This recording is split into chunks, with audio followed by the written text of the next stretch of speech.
Bollywood Silver Screen presenting Secret Society of Second Born Royals। इस कहानी की शुरुआत में एक किंगडम को दिखाया जाता है जिसका नाम इलेरिया होता है और इसी किंगडम के राजघराने में एक लड़की होती है जिसका नाम सैम है। हालांकि सैम रॉयल फैमिली से बिलोंग करती है लेकिन उसे रॉयल फैमिली वाला ट्रीटमेंट नहीं दिया जाता क्योंकि यहाँ पर एक रूल होता है कि जो भी सेकंड बॉर्न चाइल्ड होगा उसे उस तरह का ट्रीटमेंट नहीं मिलेगा जिस तरह से फर्स्ट बॉर्न चाइल्ड को मिलता है। और यहाँ पर सैम की बड़ी बहन होती है जिसे वो सारे शाही ठाट बाट और वो सारी इंपॉर्टेंस मिलती है जो सैम भी चाहती है, पर सैम सेकंड बॉर्न चाइल्ड है इसीलिए वो सब कुछ उसे नहीं दिया जाता। यहाँ पर सैम के जो पिता है वो एक एक्सीडेंट में मारे जाते हैं और अब उसकी मॉम यहाँ की महारानी है, पर जल्दी सैम की जो बड़ी बहन है वो 18 साल की होने वाली है और जब वो 18 साल की होगी तो वो इस किंगडम की क्वीन बन जाएगी। सैम को दिखाया जाता है जो यहाँ पर आम बच्चों के साथ रहती है और उन्हीं आम बच्चों में उसका एक दोस्त होता है जिसका नाम है माइक। वहीं दूसरी तरफ हमें एक जेल को दिखाया जाता है जहाँ पर एक कैदी होता है और जब वो एक सेब खाता है तो उस सेब के अंदर से एक मशीन का पार्ट निकलता है। उसके पास एक ट्रांसमीटर होता है, वो उस पार्ट को उस ट्रांसमीटर में फिट कर देता है और उस ट्रांसमीटर की मदद से वो उस लॉक को खोल देता है। वही सैम को दिखाया जाता है जो अपने दोस्त माइक के साथ एक कॉन्सर्ट की तैयारी कर रही होती है।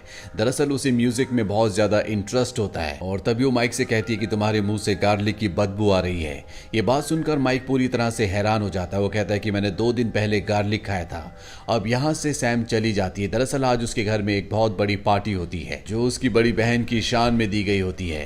रात को जब वो पार्टी में आती है तभी उसे सैम का मैसेज आता है।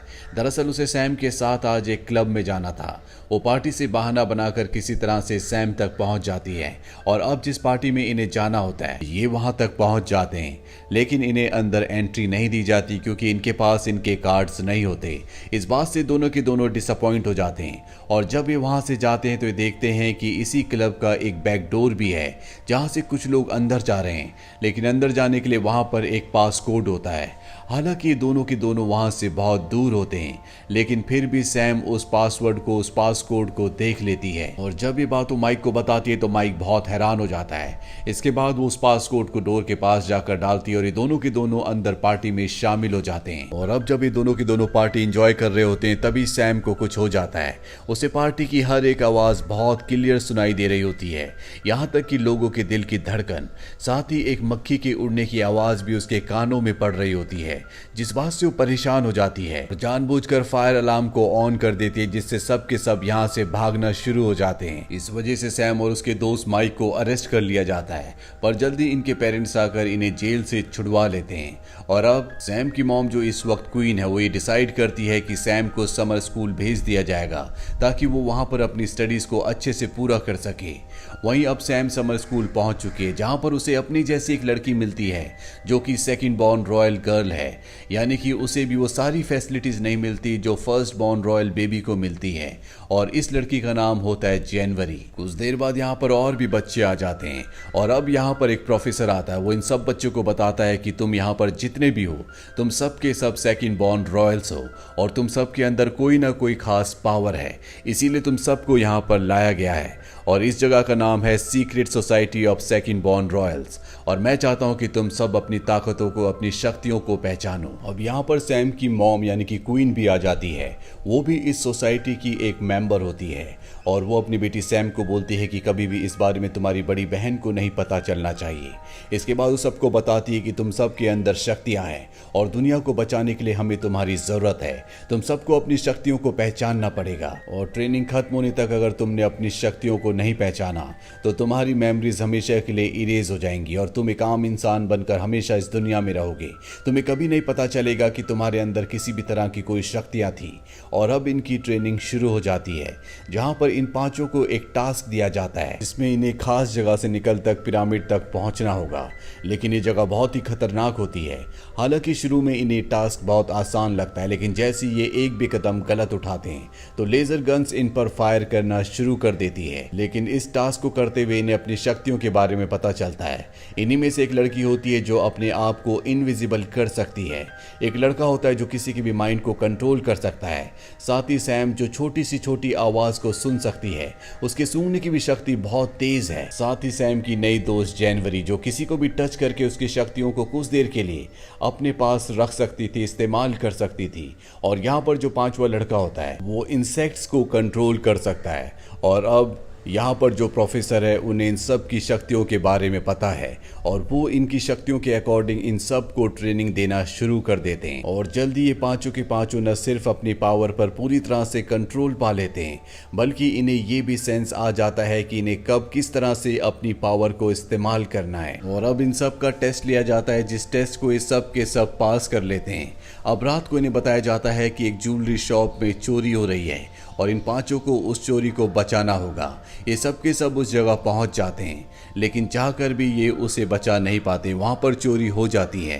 दरअसल ये भी इनका टेस्ट होता है जिसमें ये फेल हो चुके हैं। इस बात से प्रोफेसर बहुत नाराज होता है और वो कहता है कि अगले दिन तुम्हारी कोई भी ट्रेनिंग नहीं होगी।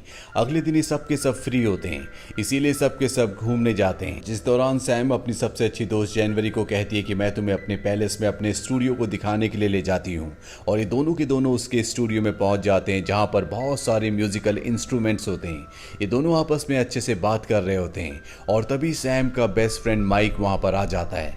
दरअसल सैम ने माइक से भी वादा किया था कि वो उससे मिलने आएगी, लेकिन बाद में उसने मना कर दिया था। और अब जब माइक सैम को यहाँ पर देखता है तो वो उससे नाराज हो जाता है, वो यहाँ से जाने लगता है। सैम उसे रोकना चाहती है, पर तभी यहाँ पर वो कैदी आ जाता है जिसने इस कहानी की शुरुआत में अपने आप को जेल से छुड़वाया था। उसके पास टेलीकाइनेटिक पावर्स होती है जिससे सैम को पकड़ लेता है। साथ ही उसकी दोस्त जनवरी को हवा में दीवार के साथ उठा देता है। वो इन दोनों पर पूरी तरह से हावी हो जाता है, पर किसी तरह से दोनों अपने आप को छुड़ा लेती हैं। और अब उस कैदी को लगता है कि यहाँ से निकलने में उसकी भलाई है। निकलने से पहले वो सैम को स्नोफ्लिक्स कहकर जाता है, जो सुनकर सैम पूरी तरह से हैरान हो जाती है क्योंकि उसके पिता उसे इस नाम से बुलाया करते थे। सैम के प्रोफेसर भी यहाँ पर पहुंच चुके होते हैं। सैम उनसे कहती है कि मुझे बताया गया था कि मेरे पिता इस दुनिया में नहीं रहे, लेकिन मुझे लगता है कि वही मेरे पिता है। और वो गुस्से में जंगल की तरफ भागना शुरू कर देती है जहां वो कैदी गया था। और जल्दी वो उस कैदी तक पहुंच जाती है। सैम के चारों दोस्त और प्रोफेसर भी जंगल की तरफ भागते हैं और जब वो उस जगह पहुंचते हैं जहां पर सैम और वो कैदी होता है तो प्रोफेसर अपने आप को कई रूप में बदल देते हैं। दरअसल उनके अंदर पावर होती है कि वो अपने कई रूप बना सकते हैं और कई रूप बनाने के बाद वो सैम को तो बचा लेते हैं, लेकिन खुद बहुत बुरी तरह से जख्मी हो जाते हैं। पर अब उस कैदी को एक बार फिर से पकड़ लिया गया है। सैम की मॉम को सैम की इस हरकत पर बहुत गुस्सा आता है और वो सैम को बताती है कि वो तुम्हारे पिता नहीं है, बल्कि वो तुम्हारे पिता के भाई हैं और उसी ने तुम्हारे पिता को मारा था। अब सैम उस कैदी से मिलने के लिए जाती है और वो कैदी सैम को बताता है कि मैंने अपने भाई को इसलिए नहीं मारा था क्योंकि मुझे राजगद्दी चाहिए थी, बल्कि इसलिए मारा था ताकि मैं राजघराने के राज को हमेशा के लिए खत्म कर दूं। वहीं सैम की बड़ी बहन को दिखाया जाता है जो अब बहुत जल्दी क्वीन बनने वाली है। उसकी क्वीन बनने की सेरेमनी अब बहुत जल्दी आने वाली है। सैम और उसके चारों साथियों को पता है कि ये एक बहुत ही बड़ी रस्म है और यहाँ पर क्वीन को यानी कि सैम की बड़ी बहन को खतरा है और ये तय करते हैं कि ये उस पूरी सेरेमनी की सिक्योरिटी करेंगे। वहीं अब वो दिन आ जाता है जब सैम की बड़ी बहन की सेरेमनी है। यहाँ पर जो इनका साथी है जो लोगों के दिमाग को अपने कंट्रोल में ले सकता है, वो देखता है कि वो अपनी पावर को इस्तेमाल नहीं कर पा रहा। दरअसल सैम की अच्छी दोस्त जनवरी जो कि किसी को भी हाथ लगाकर उसकी शक्तियां ले सकती है, उसने इसकी शक्तियां ले ली होती है और वो इस शक्ति से गार्ड को अपने वश में करके उस जगह पहुंच जाती है जहां पर सैम के अंकल को कैद किया गया है और वो सैम के अंकल को छुड़ा लेती है। दरअसल वो शुरू से सैम के अंकल के साथ मिली हुई थी। उसी ने इस कहानी की शुरुआत में सैम के अंकल को वो एप्पल भेजा था और अब वो सैम के बाकी दो दोस्तों को भी यहाँ पर अपने वश में करके ले आती है और उस जगह कैद कर देती है जहाँ पर सैम के अंकल कैद थे। सैम के अंकल अब आजाद हो चुके हैं। वो उस जगह जा रहे हैं जहाँ पर सेरेमनी हो रही है। दरअसल वो पूरे राजघराने को खत्म करना चाहते हैं और उनके पास इसके लिए एक एक्सप्लोसिव भी है। वहीं सैम के तीनों दोस्तों को दिखाया जाता है जो सेल के अंदर है। उन्हीं में से एक जो इंसेक्ट को कंट्रोल कर सकता है, वो एक फ्लाई को कंट्रोल करके सैम के पास भेजता है और उसे बता देता है कि जनवरी जनवरी उसके अंकल के साथ मिली हुई है और अब उसके अंकल आज़ाद है। यहाँ पर सैम अपनी पावर्स का इस्तेमाल करती है और अपने अंकल को ट्रैक कर लेती है, लेकिन वो जानती है कि उसे मदद की ज़रूरत है, इसीलिए वो अपने दोस्त माइक के पास जाती है और उसे कहती है कि मुझे तुम्हारी मदद की ज़रूरत है। अब सैम, जिसे पता है कि जनवरी भी उसके अंकल के साथ मिली हुई है, वो उसे ट्रैप करके एक जगह ले आती है। जनवरी उसके सामने अकेली खड़ी होती है और वो एक्सेप्ट करती है कि वो उसके अंकल के साथ मिली हुई है। ऐसा वो इसलिए कर रही है ताकि वो उसकी बड़ी बहन को मारकर खुद यहाँ की क्वीन बन जाए और अब वो अपने इरादों में कामयाब होने वाली है। तभी ऊपर से उसके सिर पर माइक कुछ गिराता है जिससे वो बेहोश हो जाती है और इसके बाद सैम अपने दोस्त माइक के साथ जाकर अपने तीनों दोस्तों को छुड़ा लेती है और अब सैम अपने साथियों के साथ मिलकर अपने अंकल को यानी कि उस कैदी को रोकना चाहती है जो पूरी रॉयल फैमिली को मारना चाहता है। इसीलिए वो एक ट्रैप बनाती है जहां पर एक डिवाइस होता है जिसके अंदर फंसने के बाद उसके अंकल अपनी टेलीकाइनेटिक पावर को यूज नहीं कर सकते और ये सब मिलकर उसे उस रेंज में ले आते हैं, जिसके बाद वो फंस जाता है और उसके पास जो डिवाइस यानी कि जो एक्सप्लोजिव होता है उसे भी ये पूरी तरह से रिप्रोग्राम कर देते हैं जिससे ब्लास्ट नहीं होता।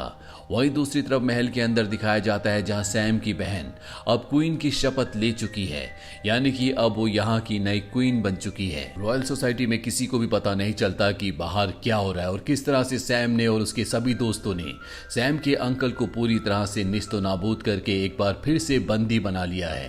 अब सैम की जो बड़ी बहन है उसे भी इस सीक्रेट सोसाइटी के बारे में पता चल जाता है और जब उसे अपनी बहन और अपनी बहन के साथियों के काम के बारे में पता चलता है तो वो बहुत खुश होती है। उसे अपनी बहन के ऊपर गर्व होता है और वो अपनी बहन से कहती है कि वो रॉयल सोसाइटी के रूल्स के साथ साथ अपने राज्य में, अपने किंगडम में अब पार्लियामेंट सिस्टम भी लेकर आएगी, यानी कि लोग अब वोट डालकर अपने राजा या रानी को चुन सकते हैं और सैम हमेशा से ये चाहती थी। अब ये चारों के चारों जो कि secret society of second born Royals के बहुत ही इंपॉर्टेंट पार्ट है, इन चारों को बताया जाता है कि जनवरी जेल से भाग चुकी है और उसने इन चारों को चैलेंज किया है कि अगर ये उसे ढूंढ सकते हैं तो ढूंढ लो और अब इनके पास एक और मिशन है और उस मिशन को पूरा करने के लिए जनवरी को ढूंढने के लिए अपने जेट से ये निकल पड़ते हैं। इसी के साथ ये फिल्म, ये कहानी यहीं पर खत्म हो जाती है। ये फिल्म ईयर 2020 में रिलीज हुई थी। IMDb पर इसकी रेटिंग है 4.4। उम्मीद करते हैं कि ये कहानी आपको पसंद आई होगी।